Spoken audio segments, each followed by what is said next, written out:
Hello guys, welcome back to my channel. আগের তো অনেক ভিডিওতেই আমি তোমাদের সাথে শেয়ার করেছিলাম আমার মামা বাড়িতে ইতু পুজো হয়েছে। তো আজ ছিল ইতু পুজোর শেষ দিন, অর্থাৎ আজকে ইতু পুজোর উদযাপন। তো সেই জন্য সকাল সকাল আমি আর ভাই রেডি হয়ে স্নান টান করে মামা বাড়িতে চলে এসেছি। আর এসে এখানে দিদা গরম গরম লুচি আর আলু চচ্চড়ি দিয়ে দিল খেতে।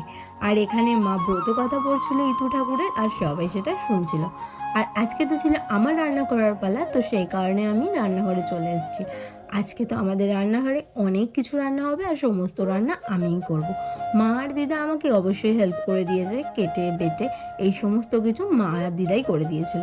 আমি শুধু রান্নাটাই করেছিলাম। তার আগে তো দিদা পায়েস বানিয়েই নিয়েছিল, আর আমি এখানে বানাচ্ছিলাম গরম গরম বেগুনি। আমার সব রান্না হয়ে গেছে, আর সেগুলো সমস্ত কিছু ছাদে নিয়ে চলে গেছে দিদা। তো চলো তোমাদের সাথেও শেয়ার করি ছাদে গিয়ে আজকে আমাদের মেনুতে কী কী রয়েছে। আজকে আমাদের মেনুতে রয়েছে গোবিন্দভোগ চালের খিচুড়ি, তার সাথে আলুর দম, ধনেপাতার চাটনি, দুরকম পাঁপড় ভাজা আর বেগুনি। এই ছাদে বসে বছরে একটা দিন আমরা প্রত্যেক বছর এই মেনুটাই খাই, আর এইটাতে সবাই আসে আমাদের বাড়িতে, খুব মজা হয়। তোমাদের কার কার বাড়িতে ইউটিউব পুজো হয় অবশ্যই কিন্তু কমেন্ট করে জানিও, আর এরকম ভিডিও দেখতে আমার চ্যানেলটা অবশ্যই সাবস্ক্রাইব করে রাখো।